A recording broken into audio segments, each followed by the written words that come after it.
네, 안녕하세요. LS증권의 염승환 이사입니다. 최근 저를 사칭하는 여러 유튜브 방송이나 카카오톡 채널들이 상당히 많은데요.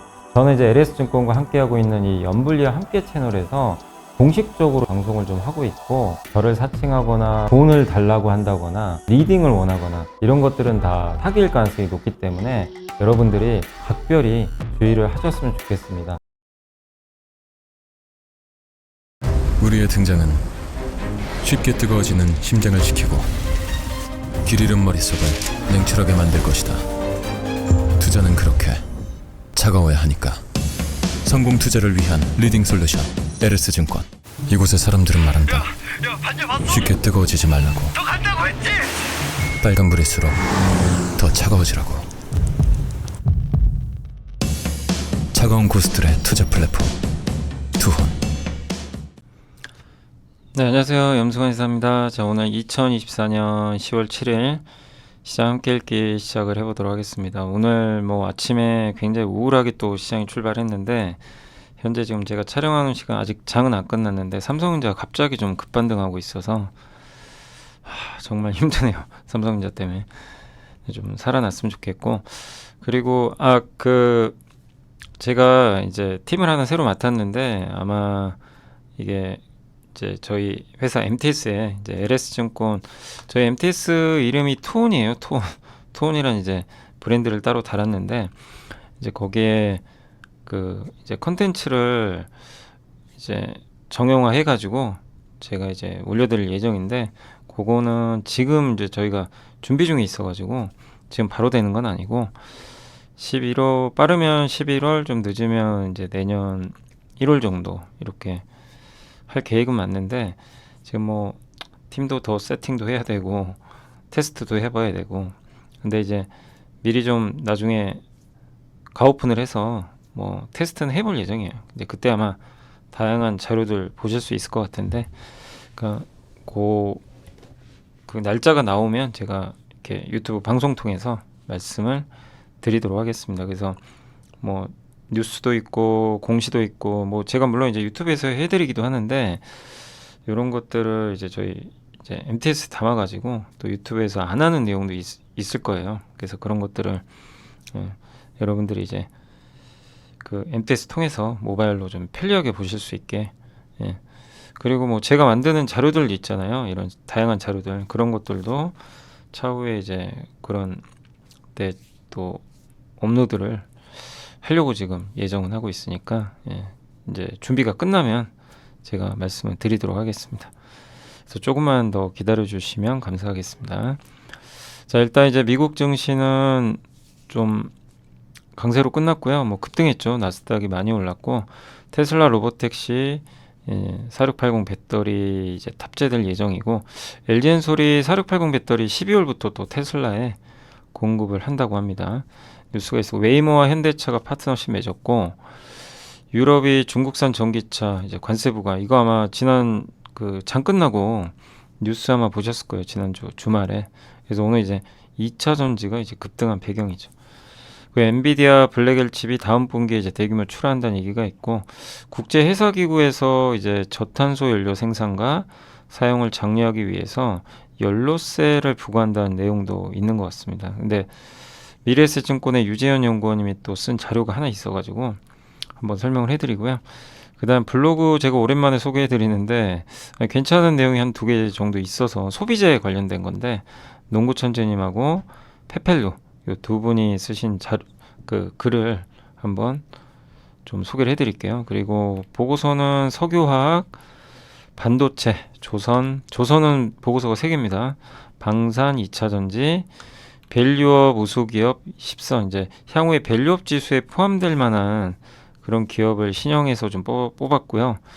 퀀트 등 2가지 보고서가 있고, 현대차, 또 요건 나온 지가 조금 이제 한 1, 2주 된 보고서인데, 어쨌든 되게 길어요. 길지만 그 안에서 좀 제가 몇 개만 딱 추려봤거든요. 그래서 그거 한번 소개를 해드리겠습니다. 그래서 오늘도 이제 내용은 많은데 좀 빨리 한번, 요즘에 제가 되도록이면 이제 빨리빨리 진행을 해가지고, 여러분들 이게 1시간 넘게 보면 되게 힘드니까 최대한 좀 빨리 압축을 해서 설명을 드리도록 하겠습니다. 일단 미국은 나스닥이 1.2% 올랐고요. 미국의 10년물 금리가 3.9까지 갔어요. 지금 4%대. 왜냐하면 미국의 고용지표가 너무 잘 나왔어요. 말 그대로 깜짝 놀랐습니다. 25만 4천 개의 일자리가 늘었고요. 원래 15만 개 예상했어요. 그리고 이것도 이건데 그 기존에 발표된 것도 다 상향했어요. 8월 수치가 14만 2천 개에서 15만 9천 개, 7월 수치가 8만 9천 개에서 14만 4천 개 다 올라가 버렸습니다. 그 3개월간 월 평균 수치는 기존 11만 6천 개에서 18만 6천 개로 또 증가를 해버렸고, 교육 및 의료, 레저, 접객, 건설, 정부 부문 뭐 대부분 분야, 그러니까 한쪽이 아니라 물론 교육 및 의료가 좀 많이 증가한 것도 있지만 골고루 좀 증가했고, 실업률이 꺾여야 되는데 실업률이 꺾였어요. 4.3, 4.2, 4.1. 그래서 금리나 확률 중에서 50bp 확률은 없어요. 이제 0. 그 다음에 25bp가 대부분이지만 심지어 금리 동결할 것 같다, 이런 확률이 올라왔습니다.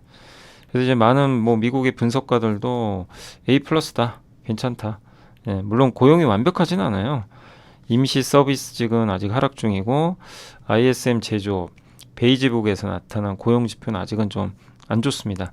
그러나 어쨌든 지금 나오는 데이터들은 특히 제일 중요한 고용 보고서는 미국 경기 좋다라는 것을 의미하고 있고, 스탠리 드러케밀러라는 이제 유명한 엔비디아 투자해서 유명한 분이죠. 이분도 지금 굉장히 좋은 분위기 맞는데, 연준이 21년처럼 하지 마라. 그러니까 그때 21년도에 너무 이제 물가 오르는데 금리를 너무 낮게 해가지고 22년에 장이 급락을 했죠. 너무 완화적인 통화 정책은 과열을 부른다, 그런 얘기를 한 것처럼 지금 이제 모든 게 좋기 때문에 너무 이제 돈을 푸는 건 좀 위험할 수 있다고 경고를 한 것 같아요. 그리고 민주당에 유리하게 이거 통계 조작한 거 아니냐, 그러니까 조작설도 나와요.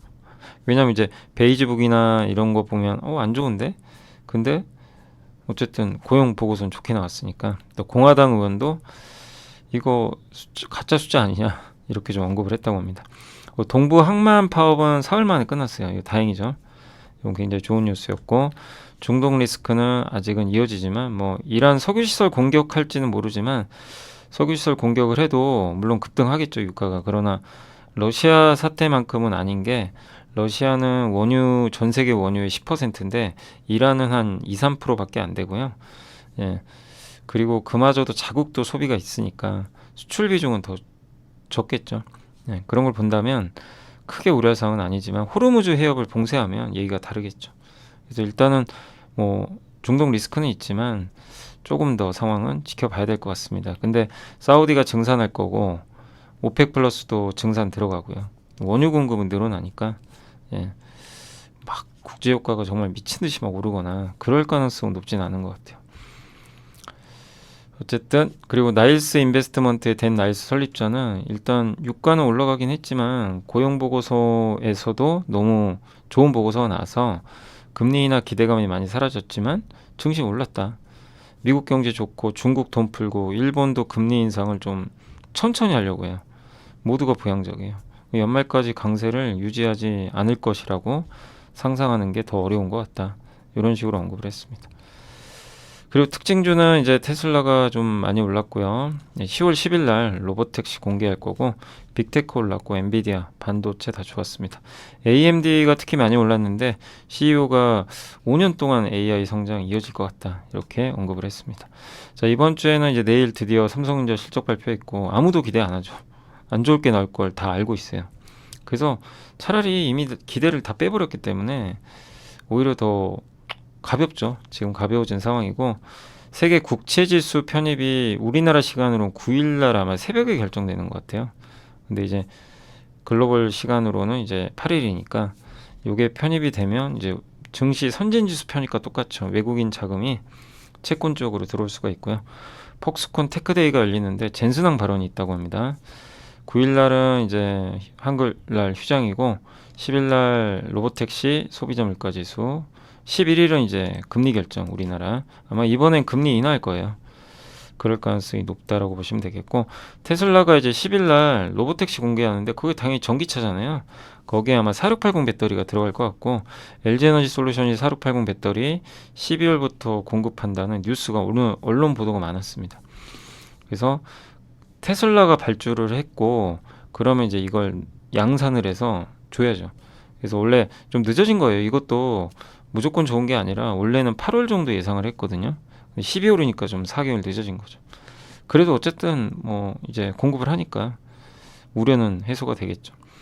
그리고 사이버 트럭이나 신모델들 나오니까 파나소닉도 준비가 끝났다고 합니다. 그래서 이제 4680 배터리도 하나의 축으로 우리가 기대했던 부분들 시작은 된다라고 보시면 되겠고, 웨이모와 현대차가 파트너십 한다고 하는데 자율주행 기업이죠. 그러니까 현대차가 저번에 CEO 인베스터 데이에서 파운드리 하겠다 그랬죠. 자율주행. 그거를 어디서 하냐면요. 이제 이번에 10월에 미국 조지아 공장이 완공돼요. 여기는 전기차 전용 공장입니다. 아마 거기서 생산을 해서 공급을 할 것 같습니다. 그래서 하드웨어는 그러니까 어떻게 보면 자동차 이 전체적인 자율주행 차를 이제 여기 웨이모에 넘기고, 웨이모는 이제 그 안에다가 소프트웨어 심는 거죠. 그럴 가능성이 높은 것 같아요. 원래 제규어나 크라이슬러, 지리자동차 중국에 이쪽을 썼는데, 미국이 지금 중국산 스마트카 뭐 거기 들어가는 부품이나 소프트웨어 쓰지 말라 그러거든요. 그게 아마 27년부터 이제 시작이 될 거예요, 규제가. 그러니까 이제 중국의 지리자동차 걸 구글이 쓰긴 부담스러워요. 그래서 아마 현대차를 이제 택하지 않았나, 이렇게 좀 생각을 하고 있습니다. 그래서 지나 러번도 상무장관도 중국, 그러니까 적국이라는 건 중국이죠. 미국에서 운행 중인 모든 자국산 차량, 중국산 차량을 갑자기 동시에 시동을 끄거나 통제할 수도 있거든요. 그죠? 예. 그래서 이제 그런 우려가 있으니까 중국 거 하지 말자, 이제 이런 규정이 또 나왔던 것 같습니다. 그래서 지리자동차의 직커는 퇴출될 가능성이 좀 높다라고 보시면 되겠고요. 그리고 유럽, 그러니까 뭐 전 세계가 다 중국을 막 견제하고 있어요. 지금 옛날에 막 일본차 견제하는 것처럼 유럽은 이제 중국산 전기차 규제에 들어갔습니다. 관세 확정됐습니다. 45.3. 그래서 예상했던 대로 일단 관세는 투표를 해서 확정을 했고, 물론 독일은 반대했어요. 예상했죠. 독일은 반대할 거라고. 근데 많은 이제 국가에서 찬성표를 던졌고 기권이 많았어요. 근데 기권은 사실상 찬성이래요. 그래서 그 12개국이나 기권을 했는데 찬성이 10개국이니까 반대는 5개밖에 안 돼요. 그래서 통과가 됐습니다. 이러면 테슬라는 중국 상해신가요? 상해인가 베이징이죠. 거기 공장에서 만드는 전기차가 이제 관세가 19% 들어가고요. BYD가 27, 그다음에 지리자동차, 뭐 SAIC 이런 이제 아마 이런 자동차 회사들이 이제, 근데 벤츠가 중국에서 전기차를 만들어서 유럽에 팔아도 그것도 관세예요. 근데 현대차는 기아랑 현대는 중국에서 만들어서 유럽으로 가는 전기차가 없어요. 그러니까 현대 기아는 수혜죠, 오히려. 그죠? 중국산은 어쨌든 이제 관세 들어가니까 소비자 입장에서는 일단 비싸지거든요. 예. 그 테슬라 자동차도 중국산은 비싸지는 거죠. 예. 그래서 이게 이제 됐고, 물론 아직도 이게 협상을 해서 중국과 유럽이 또 뭐 타협을 해서 관세를 낮출 수도 있습니다. 그러나 일단 확정은 됐고 앞으로 한 5년 정도 시행된다. 예. 이렇게 보시면 되겠습니다. 물론 뭐 최저 판매 가격을 딱 설정해 놓고 이 이하로는 팔지 말자, 이런 식으로 관세 대신 할 가능성도 있는데 그건 좀 시간이 걸리겠죠. 그러면 이제 이 상황에서 누가 수혜를 받느냐? 한국의 배터리 회사들. 왜냐하면 중국산 차에는 중국 배터리가 들어가니까. 그래서 이제 우리나라 배터리 회사들한테는 조금 호재가 될 수 있고, 또 중국 내에서 유럽차 불매 운동이 펼쳐질 수 있어요. 예. 뭐 기억하시겠지만 다오이다오로 인한 일본차 불매 운동, 사드 이후로 한국차 불매 운동도 있었죠. 이것 때문에 현대차가 중국의 점유율을 다 잃어버렸죠. 근데 지금 이게 전화위복이 됐죠. 중국에서 잃을 게 없죠. 근데 폭스바겐이 중국 비중이 40%가 넘고요. 24년 기준으로. 그 다음에 BMW랑 그 벤츠가 30%가 넘어요. 중국 그 매출 비중이 꽤 커요. 현대차 6%밖에 안 돼요. 중국 비중이. 그러니까 이게 현대차는 잃을 게 없고, 독일 회사들은 그동안 중국에서 많은 돈을 벌었는데 이제는 잃을 게 많아졌죠. 그래서 이 부분은 한국 기업들한테 좀 호재가 될 수 있다, 이렇게 봐야 될 것 같고요. 엔비디아가 블랙엘 칩 다음 분기에 대규모 출하할 예정인데 그런 모건 스탠리가 상당히 좀 긍정적인 보고서를 썼고요. 그리고 젠슨항이 최근에 얘기했죠. 블랙엘 수요 미쳤다. 예, 감당하기 어렵다. 그래서 대만 제조업체 중에 요 5개 회사가 아마 수혜를 받을 것 같다. 이런 내용이 있고요. 또 다음호의 반도체 산업 분석가가 B200 칩 생산량이 내년에 이제 본격적으로 증가한다. 저게 이제 블랙엘 칩이에요. B200이. 그리고 B300도 앞으로 나올 거라고 합니다. 그러니까 계속 이제 새로운 칩들이 나오는 거죠. 그러니까 하이닉스가 좋을 수밖에 없는 게 저런 칩에 하이닉스가 일단 지금은 독점으로 들어가니까. 근데 삼성이 지금 못 들어가잖아요. 지금도 테스트하고 있으니까. 그러니까 도대체 언제 테스트가 끝나서 들어갈지 그게 좀 답답하긴 해요. 저게 되면 이제 삼성한테도 좋은데 하이닉스는 거의 지금 독점이거든요. 그러니까 하이닉스는 이제 주가도 훨씬 더 탄탄한 편인데 근데 어쨌든 저런 그 엔비디아의 새로운 칩들이 계속 나오니까 이건 한국 반도체한테는 어쨌든 간에 좀 긍정적으로 우리가 봐야 될 부분이 아닌가 이렇게 보여지고요. 4분기에는 블랙엘 칩 외 생산이 그렇게 많지는 않지만 내년 1분기에는 이제 크게 늘어난다. B300 칩은 더 강력한 성능을 발휘할 것 같다. 그래서 낙관적으로 보자 이런 내용입니다. 예. 근데 그렇게 저렇게 AI를 낙관적으로 보는데 왜 이렇게 우리나라 반도체를 안 좋게 보냐 이거죠. 예. 그게 좀 아쉽죠. 국제회사기구가 이제 요 내용은 뭐냐면 연료세 부과하자. 그러니까 탄소 배출이 많잖아요. 이제 그 탄소 배출이 많은 연료들을 쓰죠. 대부분 그래요. 거의 모든 배들이 탄소 배출이 많은 연료를 써요. 한마디로 그러니까 지금 자동차로 따지면 경유를 많이 쓰는 거죠. 예. 경유배가 많다는 얘기죠. 예, 벙커시우라고도 하는데 근데 이거를 이제 줄이려면 탄소 배출을 친환경 연료 LNG로 바꿔야 돼요. 예. 근데 그거를 이제 빨리 도입하기 위해서 예, 일종의 연료세를 부과하자. 이게 연료세는 뭐죠? 지금 유럽도 그렇잖아요. 이산화탄소 배출 많이 하는 기업은 벌금 부과합니다. 내년에 더 강화돼요. 그래서 이제 저도 최근에 이제 보고서 이렇게 그 TNE에서 나온 보고서 요약해가지고 유럽의 그 환경단체에서 나온 보고서죠. 그거 해가지고 한번 그때 보여드렸죠. 내년부터 이제 유럽에서 이산화탄소 배출 줄여야 됩니다. 예. 일단 낮춰야 돼요. 그래서 전기차가 내년엔 더 많이 팔릴 것 같다. 예. 그걸 이제 한번 제가 정리를 해드렸고 이것도 이제 비슷한 상황이죠. 예. 그러니까 마치 자동차처럼 이 조선도 마찬가지라는 얘기죠. 예. 연료를 바꿔야 돼요. 그래서 이 부분은 상당히 그 구조적인 트렌드라고 보시면 되겠고 그리고 미래에셋의 유재현 연구원님이 이제 요거는 운송이에요. 해운 업종 얘기인데 여기에 이제 사실 조선에 관련된 내용들이 들어가 있는 거죠. 예. 그러니까 글로벌 전체 탄소 배출량의 3%가 이제 여기 해상 운송이에요. 근데 대부분 벙커시유 써요. 그러니까 탄소 배출이 많아요. 근데 친환경 대체 연료 선박은 1.2%밖에 안 돼요. 저는 저 정도밖에 안 되는지 몰랐거든요. 98%가 화석 연료 써요. 배가. 예, 아주 엄청나죠. 그리고 MNPC 이제 회의가 열렸는데 거기서 이제 국제해사기구 밑에 있는 환경 예, 기구라고 보시면 되겠는데 2050년까지 탄소 배출 제로로 가자. 이거 합의했죠. 그러려면 일단 2030년까지는 지금보다 22에서 30% 탄소 배출 줄여야 됩니다. 그러니까 이거는 이제부터 시행을 해 이제 지켜야 되는 이슈라는 거죠. 해운 업체들이. 그리고 탄소 배출권도 시행을 해요. 이거 탄소 배출 많이 하는 배들은 탄소 배출권을 사야 돼요. 돈 들어가죠. 그리고 만약에 저 어떤 요건들을 못 갖추면 퇴출당해요. 유럽에서는 아예 운행하지 말라는 얘기죠. 이건 많이 들어보셨죠? CII 규제. 예, 탄소 지박도. 이거는 함께 배우기에서 예전에 한번 자세히 설명해 드렸죠. 그러니까 한마디로 올해 작년 운항 실적을 기준으로 올해부터 이제 등급을 적용하는 겁니다. A, B, C, D, E. D랑 E등급은 거의 안 좋고요. A등급은 좋죠. 근데 C등급부터 위험해요. C등급은 시간이 지나면 D에서 E등급으로 갑니다. 왜? 탄소 배출이 늘어나요. 배가 노후화되면서. 그러니까 아주 느리게 가든가 그걸 못 지키면 이제 폐선해야죠. 그래서 2등급 1년 이상 받으면 그냥 퇴출당합니다. 근데 그 배가 많아요. 예. 그러니까 조사 대상 선박 중에 D 2등급 비율은 34.2인데 컨테이너선은 C에서 C등급도 위험합니다. C에서 E가 55, 전체 평균이 69, 벌크선은 77%가 이 약간 위험한 등급이죠. 예. 그러니까 이 배들은 어떻게 하죠? 바꿔야죠. 예. 배를 바꿀 수밖에 없는 거죠. 그러니까 단기 대응책으로는 뭐 EPL 장치, 그러니까 속도를 낮추면 되거든요. 그럼 탄소 배출이 줄어요. 그렇게 해서 하는 방법은 있대요. 예. 근데 장기 대응책으로는 친환경 연료를 사용을 해가지고 교체하는 거죠. 결국 이쪽으로 가야 돼요. 그러니까 단기적으로는 속도 저감 장치로, 근데 속도를 느리게 하면 어떻게 돼요? 그만큼 손해를 보죠. 예. 해운사는 빨리 가야 되는데, 그죠? 그래서 결국엔 이렇게 친환경 연료 선박으로 바꿀 수밖에 없는 것 같고, 그래서 HMM도 장내 사업 계획 그때 한번 제가 공시 보여드렸잖아요.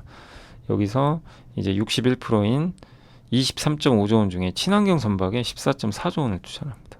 덴마크의 머스크 세계 1등 해운사죠. 여기도 2030년 기준 전체 선봉량의 25%를 친환경 연료로, 그러니까 바꾸겠다는 거죠. 그러니까 여기에 대한 발주들이 앞으로 꾸준히, 그러니까 급격히 일어나는 게 아니라 아주 천천히 완만하지만, 그러니까 이거는 조선업종의 하방을 막아주는 거예요. 예. 조선업종이 오늘은 좀 약간 조정을 받고 있지만, 사실 조선주는 안 좋을 때 보시는 게 좋아요. 항상 말씀드리지만 막 오를 때 흥분해서 들어가면 거의 물리고, 예. 또 막 어떤 노이즈 생겨서 막 급락할 때, 그럴 때 기회를 활용하면 또 그렇게 어렵지 않게 또 편안하게 또 수익을 내는 그런 업종인 것 같아요. 근데 어쨌든 요런 이제, 근데 이렇게 급락할 때 투자가 좋은 이유 중에 하나가, 왜냐하면 구조적으로 이런 업황이 성장하니까요. 근데 다만 단점은 중국이 너무 잘해요, 요즘에. 그러니까 중국과의 경쟁에서 얼마만큼 선전할지, 요게 좀 이제 투자들이 좀 우려는 하고 있어요. 중국 너무 많이 수출하니까 그거를 어떻게 좀 잘 극복하느냐가 좀 관건이 될 것 같습니다. 근데 중국과 경쟁을 해도 워낙 수요가 많으니까, 예, 또 친환경 선박은 한국이 더 잘하거든요. 그리고 또 한 가지 아이디어는, 중국이 저렇게 수출 많이 하면 중국이 좀 약한 게 친환경 선박이라 그랬죠. 그러면 그 엔진 있죠. 엔진이 중요한데 그 엔진은 우리가 더 잘 만들어요. 그러니까 우리나라에서 중국의 그 이게 전자공시 보시다 보면 중국에 유독 수주 많이 하는 조선 기자재 엔진 회사 두 개 있잖아요. 그죠? HD 현대 마린 엔진, 그리고 한화 엔진. 예. 이 두 기업은 간간히 보면 중국 조선사에 수주를 많이 합니다. 예, 그런 회사들은 오히려 또 수혜를 받을 수도 있는 거죠. 자, 그리고 이제 몇 개의 그래프들이라는 이제 건데, 이게 이제 농구천재님 블로그 한번 들어가 보시면 또 좋을 것 같고요. 예, 워낙 유명하신 분이죠. 저번에 제가 이제 특산품 한번 함께 배우기 소개해드릴 때도 농구천재님 이제 아이디어, 예, 를 조금 이제 차용해서 한번 만들어 봤는데, 일본의 라면 회사들이 미국에서 니신 같은 회사거든요. 고성장하고 있고, 근데 농심 주가가 좀 부진한 이유가 있어요. 농심이 좀 미국에 정체를 해요. 삼양식품은 계속 고성장. 삼양과 농심이 비슷한 수준까지 올라왔어요. 근데 농심은 아직 주요 채널도 진출도 많이 못한 상황에서 상당히 좋은 효과를 내고 있고, 중국에서는 삼양식품이 작년 2분기부터 농심 제치고 고성장했고, 일본도 정체, 유럽에서도 삼양은 성장, 일본 니씨는 정체, 역전해 버렸어요. 그러니까 미국과 유럽이 고수익 시장인데 여기서 지금 상당히 잘하고 있는 거죠. 그러니까 삼양의 성장은 이익률 증가의 증거다. 그래서 일본 라면 회사들은 어쨌든 미국에선 잘하는데 다른 지역에선 좀 정체돼 있으니까, 그래서 불닭볶음면은 사실상 대체할 수 없잖아요. 이 세상에 그냥 유일무이한 제품이에요.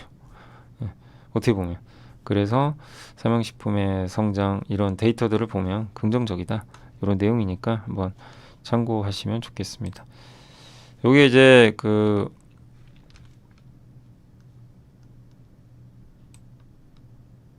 네, 여기죠. 여기 그 농구천재님 요분이시고요. 여기 이제 요겁니다. 예, 성장. 근데 요 맨 위에가 이제 도요 니신인데, 삼양식품이 빨간색이죠, 미국에서. 농심이 좀 못 올라요. 그죠? 중국에서 삼양이 역전했고, 유럽은 니신 제쳤죠. 예, 수출 데이터. 삼양식품. 이런 내용이니까 한번 참고하시고요.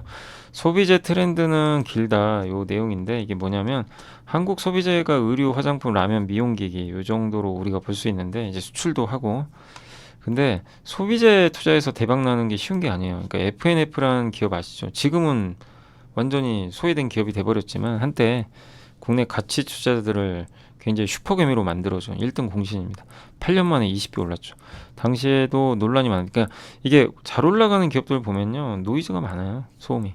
MLB가 브랜드가 되겠냐, 촌스럽지 않냐, 중국 침투율 높아서 안 된다. 근데 결국엔 중국에 매장 1000개 오픈하고 대박이 났죠.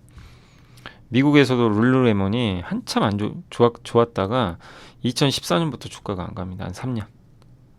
예. 그때도 이런 얘기가 있었대요. 고밸류 성장성. 미국도 똑같다는 얘기예요. 이 나라를 불문하고 일정하게 성장하고 나서 정책을 겪어요.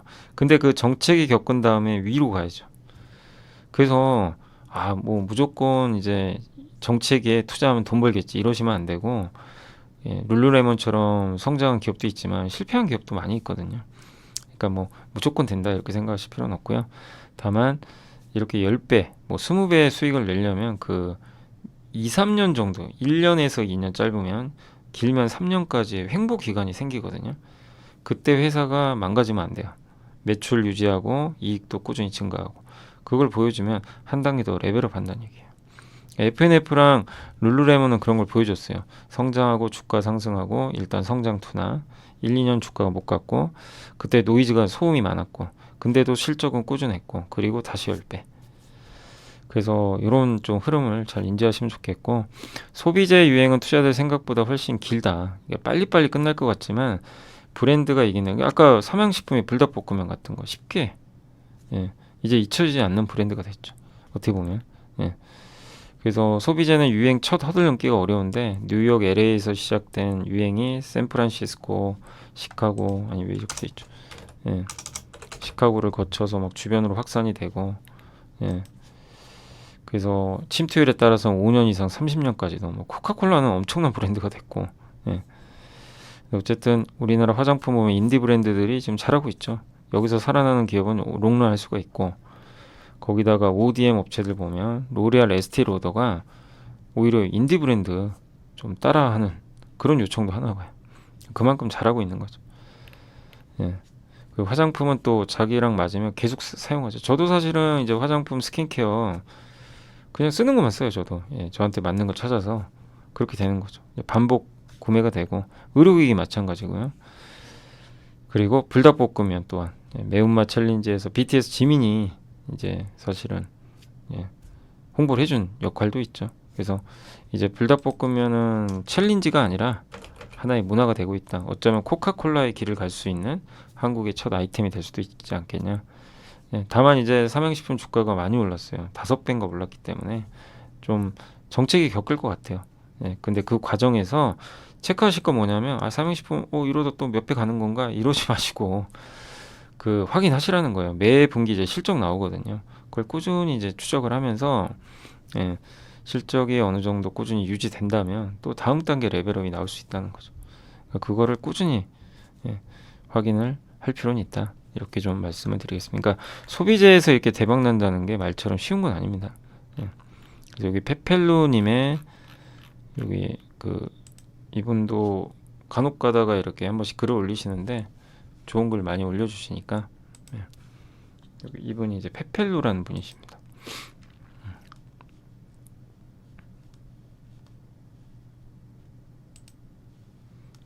여기 이렇게 돼 있죠. 그래서 뭐 이분도 한번, 예, 나중에 시간 되시면 보시면 되겠습니다. 자, 이제 보고서 좀 설명해 드릴게요.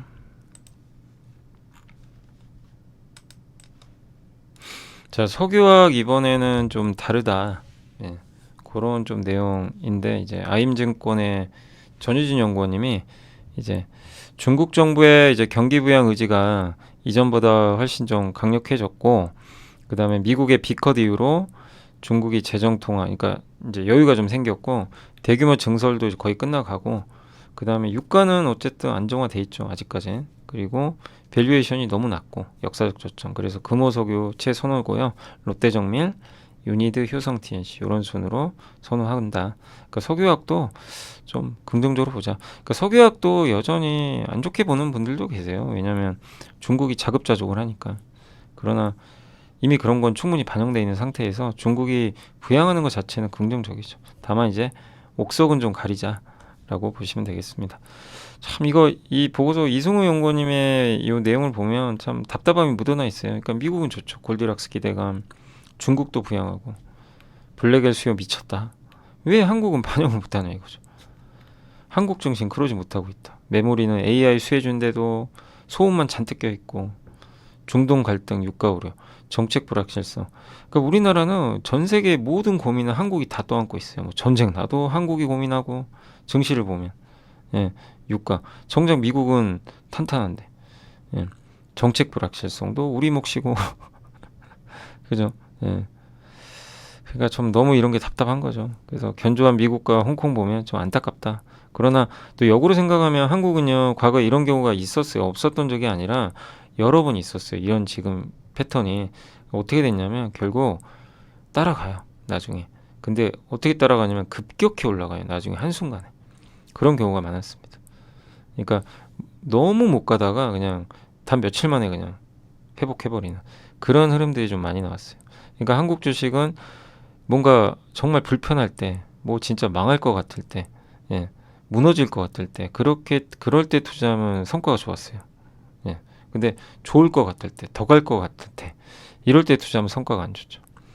그러니까 이번에도 그럴지 모르지만 한국 시장이 그런 패턴이 워낙 많다 보니까 근데 어쨌든 과거 패턴처럼 좀 한번 화끈하게 좀 올라가는 흐름이 나왔으면 좋겠는데 좀 안타까운 상황은 이어지고 있는 거죠.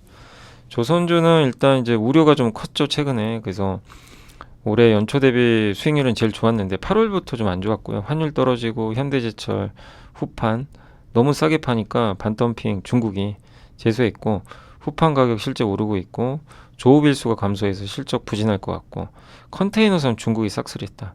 이런 게 좀 악재로 작용했는데 일단 환율 영향은 조선사들이 이제 적극적으로 이걸 뭐 해지를 하면서 대응 중이라 영향은 좀 제한적일 거란 내용이고요. 현대제철은 실질적으로 수입 후판 대부분, 그러니까 중국 같은 데서 들어오는 후판을 보세구역에서만 유통을 한대요.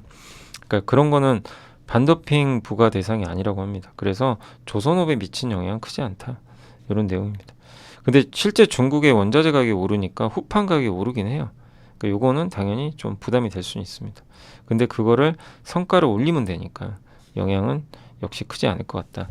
이렇게 보시면 되겠고 또 3분기는 계절적 또 비수기고 임단협 역시 좀 생산직 인력에만 이제 해당되니까 비용 상승 영향도 크진 않을 것 같다 이런 내용이고 그 다음 중국이 컨테이너선을 막 싹쓸이 하고 있는 거 이 부분 우려는 물론 되지만 3년치 일감이 있어서 낮은 성과로 급하게 수주할 상황은 아니다. 그러니까 일감은 풍부해요.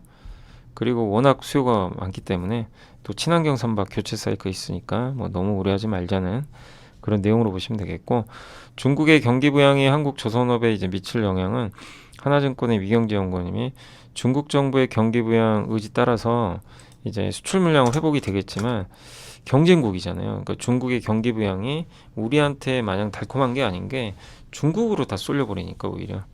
그래서 2008년도에도 비슷한 경기 부양이 있었는데 당시에도 중국 조선주는 갔는데 한국은 부진했어요. 근데 그때 조선업종 중에서 기자재 업종은 급등을 했어요. 예. 그래서 이번에도 혹시 이제 중국이 이렇게 좋다면 중국에 공급을 하고 있는 기자재가 낫지 않냐. 아까 이제 잠깐 설명드렸죠. 예. 중국이 수주를 많이 받으면 중국에 납품하는 기업들. 그래서 그건 이제 결국 엔진일 가능성이 높고 친환경 엔진, LNG, LPG 이중 연료. 예. 그래서 IMO 국제회사기구 규제로 이제 선박 엔진도 어쨌든 탄소 배출 줄이는 쪽으로 가야 되니까 이런 걸 본다면 중국도 여기에서 자유로울 수 없죠. 그래서 엔진 쪽이 좀 유리하지 않겠냐. 그래서 중국의 엔진 공입 많이 하는 회사가 HD 현대마린은 원래 STX 중공업입니다. 옛날에 이름이 바뀌었고요. 현대중공업 편입이 됐고 하나엔진 또 여기 엔진에 들어가는 부품 만드는 회사가 뭐 KSP나 케이프 이런 회사들로 알려져 있으니까 참고하시면 되겠습니다.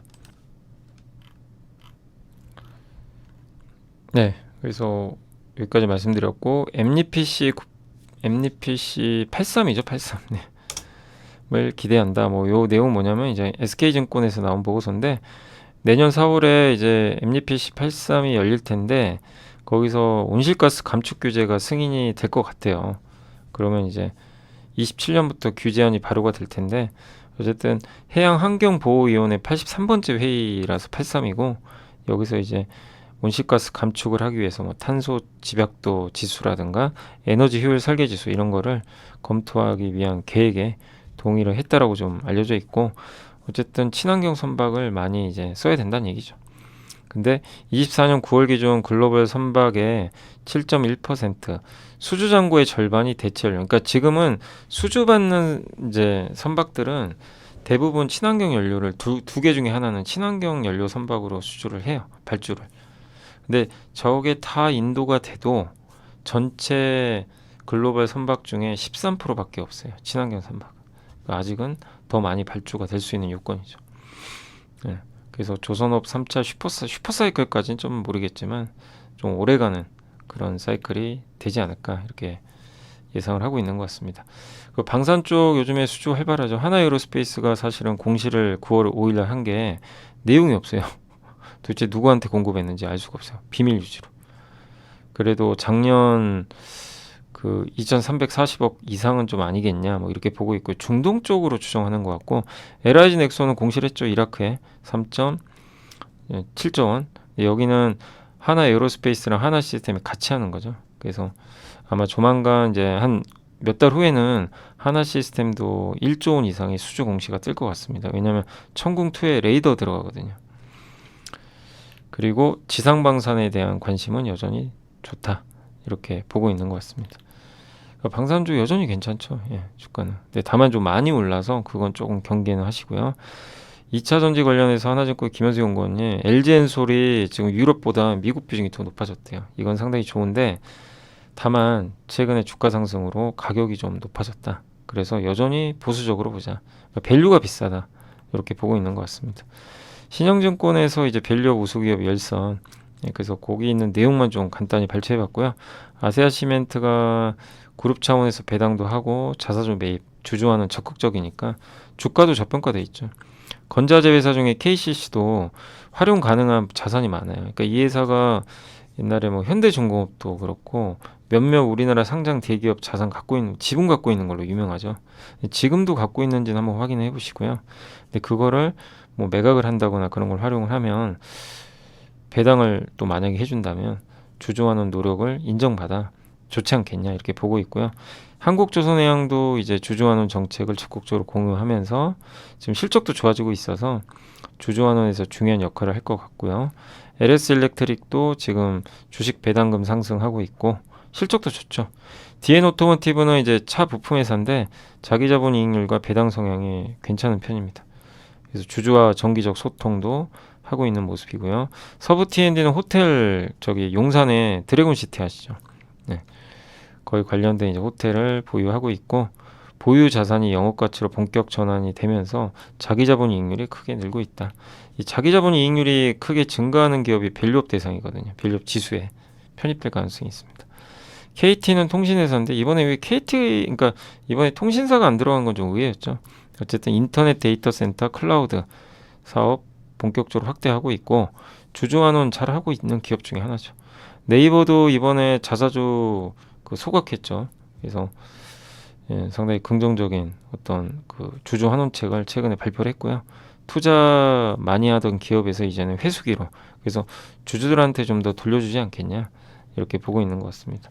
또 유한양행, HK노 각각 제약사인데 여기도 꾸준히 현금 배당하면서 유한양행은 주주환원 하고 있고 HK이노이는 제약업계 최초로 올해 4분기에 밸류 공시를 예고를 했어요. 이제 나오겠죠. 예, 그래서 그런 부분에서 주주 환원도 한번 기대해 볼 만한 기업이다라고 보시면 되겠습니다. 퀀트 측면에서는 이제 코스피 코스닥 선행 영업이익 추정치가 조금 이제 올라갔다라고 적혀 있고요. 추정치 변화율이 좀 높은 기업은 하나오션과 롯데케미칼, LG디스플레이. 그러니까 하나오션은 전체적으로 사업 확장, 프로젝트 공정이 정상화되고 있고 롯데케미칼은 업황이 아주 좋은 건 아닌데 기저효과 작년이 워낙 안 좋아서 그게 있는 것 같고요. LG디스플레이도 추정 기간이 좀 변화하면서 좀 변화율은 조금 이제 올라왔다 이렇게 보고 있는 것 같습니다. 미래에셋증권의 유명관 황지혜 연구원님은 증권주가 실적이 좀 괜찮다라고 적어놨고요. 한화도 호실적을 좀 예상을 하고 있습니다. 포스코 인터내셔널도 미얀마 가스전, 한전 KPS는 이제 원전 확대, 또 배당 많이 주는 기업이죠. 이런 면에서 긍정적으로 보고 있는 것 같고요.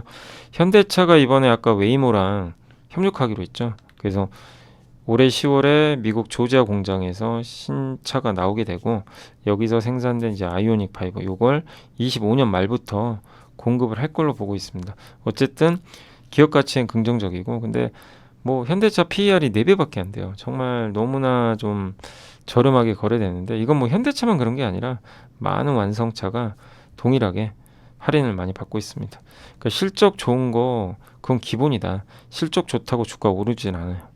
결국 중요한 건 10년 뒤에도 이 회사 살아남을까? 이거에 대해서 고민을 하는 것 같아요. 근데 그럴 기업이라고 저는 보고 있고요.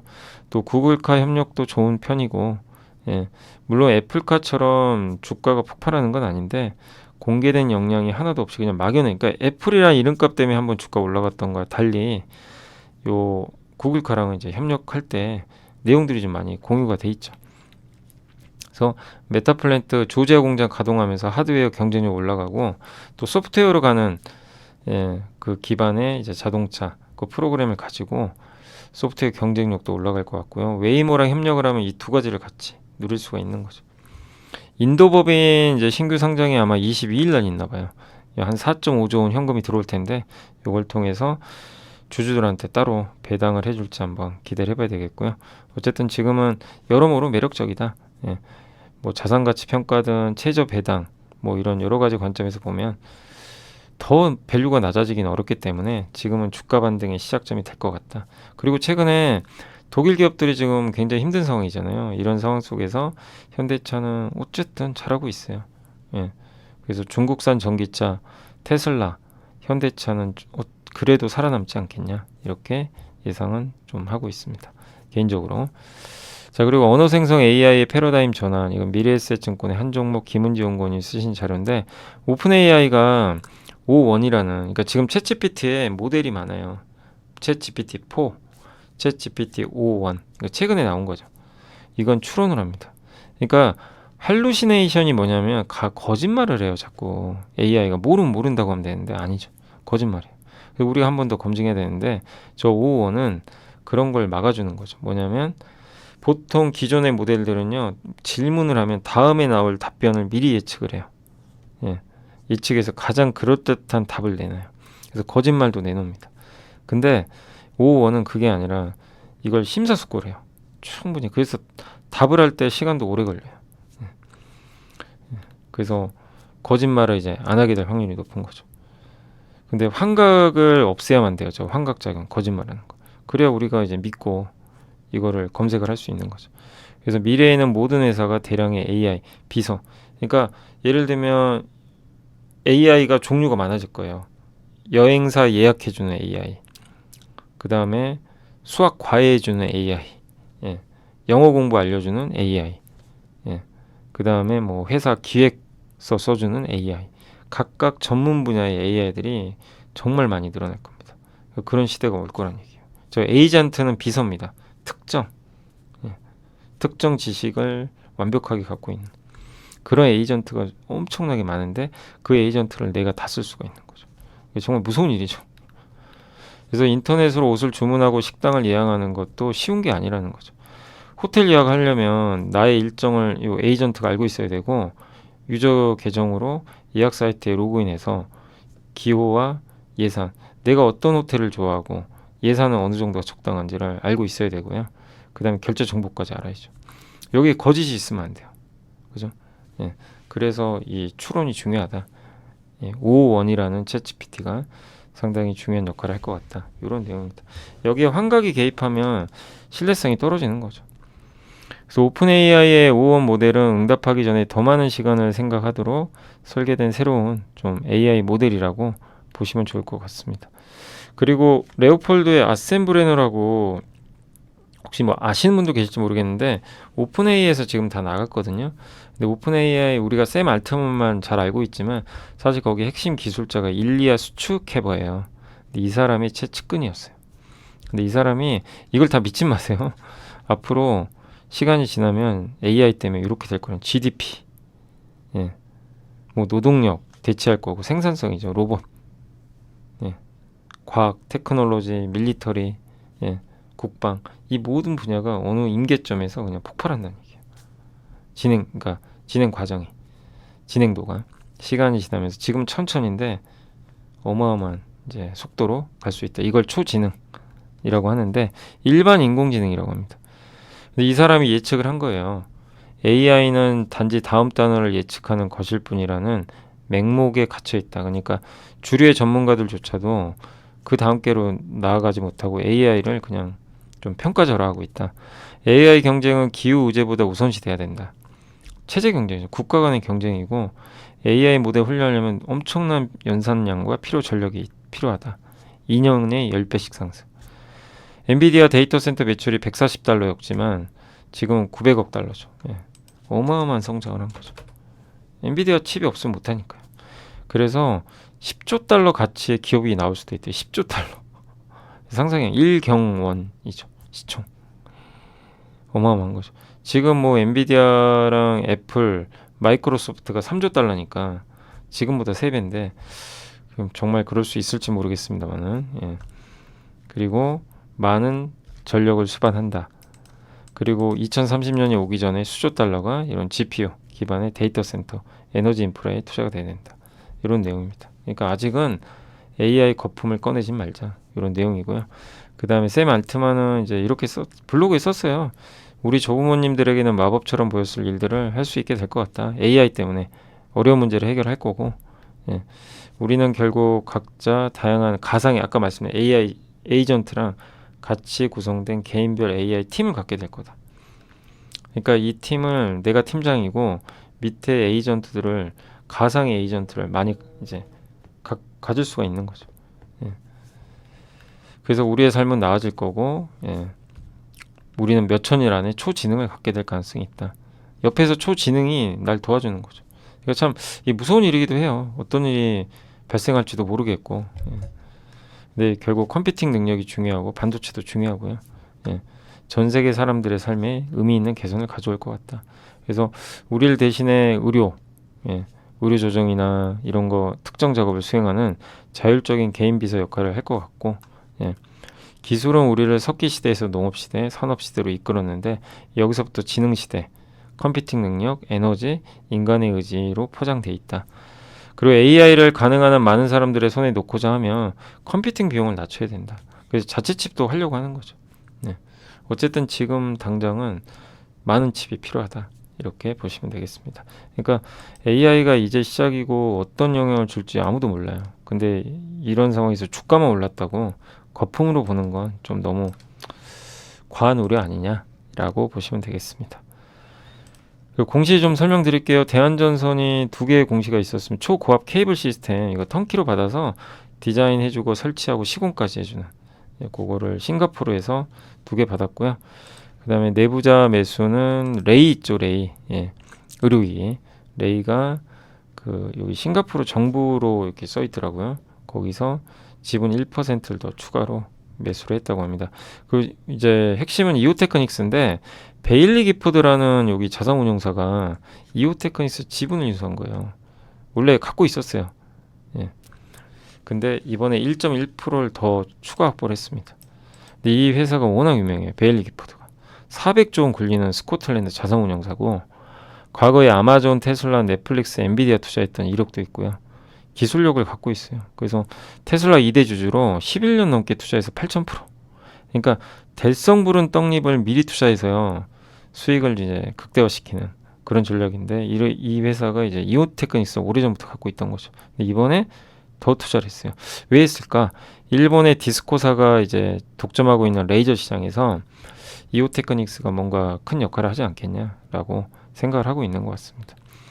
네, 아시겠지만 옛날에 이제 이오테크닉스 많이 설명해드렸지만 오랜만에 한번 설명해드리면 레이저 마킹장 여기 보이세요? 레고 블록처럼 생긴 거 저 위에 CPU, GPU 저기다 삼성 마크 막 이런 것도 그리거든요. 레이저로 뭔지 이제 상표 다는 거예요. 이제 글 써주는 거죠. 세계 1위고 칩랩 반도체라고 다양한 반도체를 하나의 레고 블록으로 조립해가지고 하나의 반도체로 만드는 거죠. CPU, GPU, 메모리 뭐 종류가 많은 걸 하나로 섞어요. 효율이 올라갑니다. 하나의 공정에서 저 많은 칩을 생산해 보세요. 효율이 급격히 떨어지죠. 비싼 장비로 아주 저렴한 반도체 낭비면 그것도 낭비잖아요. 근데 다양한 공정에서 만들어진 칩들을 그냥 하나로 모아요. 그래서 거기서 패키징해서 조립해서 예, 엮는 거죠. 이런 거를 삼성이 잘해요. TSMC 눌려 있어서 그렇지. 그러니까 너무 좀 안타까운 게 삼성전자가 평가절하 당하고 있어 완전. 그러니까 아예 그냥 이제는 삼성전자 아무도 기대도 안 하고 이거는 마치 기업도 아닌 것 같고, 그러니까 너무 그냥 패배주의만 있는 그런 회사 같은데 사실 삼성전자가 이런 칩넷 쪽에서도 수혜를 충분히 받을 수 있는 기업이거든요. 근데 이런 걸 또 해주는 마킹해주는 게 이제 이오테크닉스 역할이죠. 예, 또 갑자기 삼성 얘기가 나왔지만 그리고 레이저 다이싱 아시죠? 이건 옛날에도 한번 설명했는데 웨이퍼가 얇아져요. 칼날로 자릅니다. 블레이드는 칼날 깨집니다. 웨이퍼가 얇아야 돼요. 그래야 성능이 좋아지고 층을 높게 써야 되죠. 웨이퍼가 두꺼우면 층이 높아져요. 이걸 낮게 낮춰야 되고. 그래서 100 마이크로미터 이하의 웨이퍼는 레이저를 씁니다. 그때 필요하고, 그 다음에 UV PCB 드릴러라고 PCB 저기 기판에 구멍 뚫는 거예요. 이렇게. 요거로 뚫는 것보다 요게 낫죠. 훨씬 미세하게. 구멍을 많이 뚫어야 돼요. 왜냐면 반도체 칩이 미세화하니까 점점. 그러면 기판도 구멍을 훨씬 많이 뚫어야 돼요. 그래서 얇아야 돼요. 근데 CO2 드릴러는 구멍 크기 줄이는데 한계가 있고요. UV 드릴러는 2 마이크로미터까지 줄일 수가 있어요.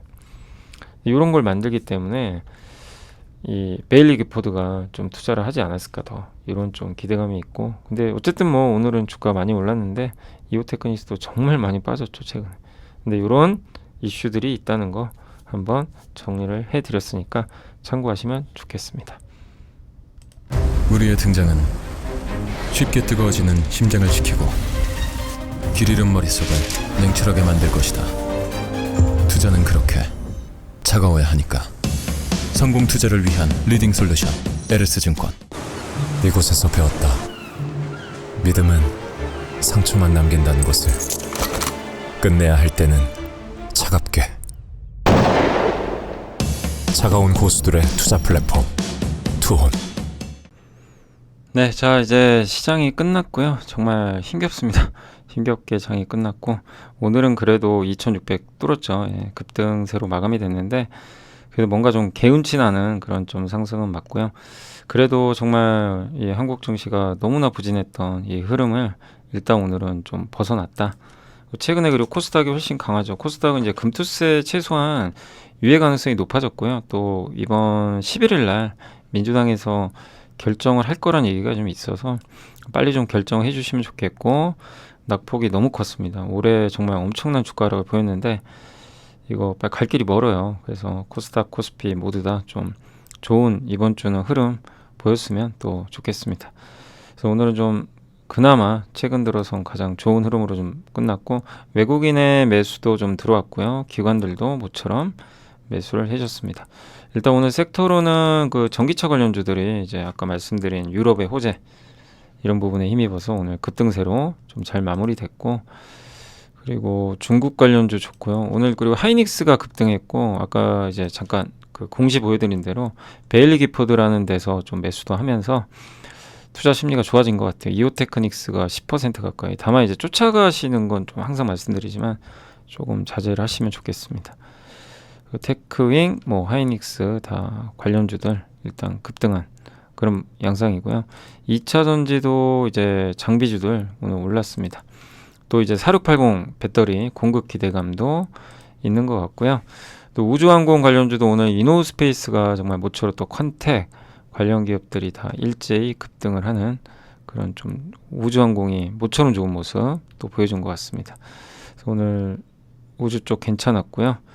타이어도 약간 이제 반등해줬고, 철강주도 오늘은 좀 동국제강, 현대제철, 중국의 이제 철강값이 오르면 또 수혜를 받겠죠. 또 MLCC 관련주들도 오늘 일부 반등을 했습니다. 그러니까 반도체 2차 전지가 좋았어요 오늘은. 물론 삼성전자 여전히 답답합니다 지금 뭐.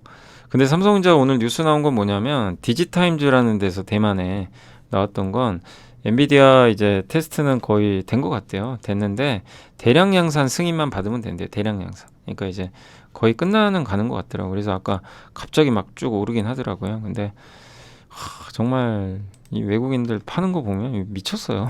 보이시죠? 어마어마하게. 아니, 저렇게 팔아대니 뭐 오를 수가 없어요. 저 외국인 매도가 멈춰야 됩니다. 그래야 올라가는 거죠. 근데 오늘은 그래도 그 뉴스가 좀 나왔고 기관이 그나마 좀 사면서 주가가 이제 힘겹게나마 반등을 했는데, 어쨌든 좀 내일부터라도 좀 매도가 줄어서 좀 탄력적으로 가주기를 한번 기대를 해보고요. 좀 너무 과도한 하락은 아닌가라고 생각합니다. 네, 어쨌든 오늘은 내일 실적 발표도 있겠지만 HBM 승인 기대감 요게 좀 작용을 했다라고 보시면 되겠습니다. 오늘 ESS 관련주들도 좀 일부 올라갔고요. 네, 뭐 많은 기업들이 올라갔던 것 같습니다. 네, JO도 오랜만에 한 8%. 다만 이제 오늘은 조선주는 좀 안 좋았어요. 오늘 현대중공업 그룹주들 한국조선해양은 좀 버텼는데 미포랑 현대중공업이 좀 빠졌고요. 특별히 뭐 큰 악재는 없고요. 네이버도 좀 안 좋았고 바이오 시밀러 쪽도 오늘 이제 아무래도 이렇게 반도체하고 2차전지가 가다 보니까 기존 바이오는 좀 빠지는 그런 모습이 나왔습니다. 해운주도 오늘 조금 일부 부진한 모습을 보였습니다. 그러니까 바이오, 인터넷, 조선 이런 쪽이 빠졌고 뭐 나머지는 거의 다 좋았던 것 같아요. 네, 그래서 오늘 시장은 대체적인 분위기는 상당히 좋았습니다. 오늘 뭐 네이버 좀 빠진 게 좀 아쉽고요. 그리고 현대중공업, 조선주, LG전자 좀 빠졌고요. 한국전력이 좀 빠졌습니다. 반면 현대일렉트릭 또 두산에너빌리티, 에너지 관련주들 오늘 크게 올랐고 또 현대로템, 방산주 뭐 여전히 K2전차라든가 기대감 있는 이런 기업들 좋았고요. LIG 넥슨까지 요새 뭐 수주도 잘 되다 보니까 좋은 분위기가 계속 이어졌습니다. NC소프트도 최근에 프로젝트 TL이랑 이제 게임이 스팀이라는 플랫폼에 이번에 출시가 됐는데 그래도 좀 반응은 괜찮은 것 같더라고요. 그래서 정말 여기도 너무 안 좋았죠. 뭐 더 나쁠 게 있겠습니까? 지금 뭐 상황에서 그죠? 그래서 뭐 22만 원도 사실은 너무 많이 빠진 건데 조금씩 좀 회복되기를 한번 기대를 해보도록 하겠습니다. 그리고 하나솔루션, 롯데케미칼 좀 많이 소외받던 LNF 뭐 이런 기업들 그러니까 오늘 소외주들도 활발하게 움직였고 에코프로비엠 그다음에 클래시스 의료기기는 좋았고요. 로봇주 레인보우 로보틱스 파마리서치는 확실한 주도주죠. 스킨부스터 그리고 대주전자재로 실리콘응급제 이오테크닉스 다 좋았습니다. 테크잉 PNT 좋았고요. 그리고 중앙첨단 소재 또 나노신 소재 확실히 2차전지 게임 반도체 소부자 이런 쪽이 오늘 분위기를 이끌었던 것 같습니다. 그래서 오늘은 뭐 정말 오랜만에 좋은 분위기가 이어졌다라고 보시면 좋을 것 같습니다. 다만 이제 삼성전자가 여전히 좀 아쉽고 조선주가 좀 빠졌고요. 네이버가 좀 빠진 게 조금 이제 아쉬운 그런 좀 장세였던 것 같습니다. 자, 그래서 이제 정리를 해드리면 한국 증시는 이제 10월 들어와서도 상대적으로 좀 부진했는데 지난주에 어쨌든 증시가 안 좋았어요. 급락했죠. 근데 그걸 딛고 이번 주 초 출발은 상대적으로 좀 좋았고 또 미국의 고용 지표도 괜찮고 한국은 그만큼 못 갔기 때문에 근데 여기서 삼성전자만 힘을 내주면 돼요. 전자가 내주면 증시는 당연히 오릅니다.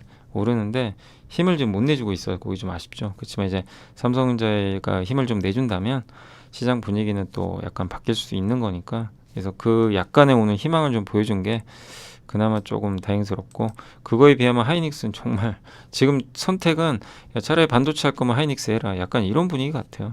그러다 보니까 하이닉스 몰렸고 2차전지도 어쨌든 최악의 구간을 지나서 뭐 좋은 뉴스들도 많이 나오니까 그래서 내년을 바라본다면 또 좋은 모멘텀들 이어질 것 같고요. 오늘 현대차도 좋았고 또 거기에 바이오는 좀 쉬었지만 바이오가 주도주라는 건 변하지 않습니다. 아직까지. 그래서 바이오 쪽의 주도성은 좀 여전하다. 다만 이제 낙폭이 컸던 기업들이 조금 이제 회복되는 그런 구조로 일부 좀 가고 있다라고 봐주시면 되겠습니다. 그리고 내일은 이제 삼성전자 실적 발표가 좀 제일 중요하니까 거기서 좀 이제 주가 반응을 보세요. 실적은 안 좋을 것 같아요. 안 좋겠지만 중요한 건 주가 반응이에요. 그래서 주가가 바닥 딛고 올라간다면 뭐 이미 지나간 실적은 큰 의미가 없는 거기 때문에 그걸 보시고 그 다음에 내일 또 뭐 젠슨항의 발언도 있다고 하니까 뭐 그런 것들 한번 또 챙겨 봐야 되겠습니다. 또 수요일 날 쉬는 날이고 해서 이제 내일도 한번 잘 정리를 해드리도록 하겠습니다. 정말 뭐 힘든 장인데 그래도 오늘은 좀 살아나서 조금은 그래도 좀 낫지 않나 하는 말씀을 드리면서 오늘 방송은 오늘은 좀 약간 길었는데요. 마무리하도록 하겠습니다. 자, 오늘 고생하셨고요. 저는 또 내일 이 시간에 찾아뵙겠습니다. 오늘도 마무리 잘 하시고요. 감사합니다. 우리의 등장은 쉽게 뜨거워지는 심장을 식히고 길 잃은 머릿속을 냉철하게 만들 것이다. 투자는 그렇게 차가워야 하니까. 성공 투자를 위한 리딩 솔루션 에르스증권. 이곳에서 배웠다. 믿음은 상처만 남긴다는 것을. 끝내야 할 때는 차갑게. 차가운 고수들의 투자 플랫폼 투혼.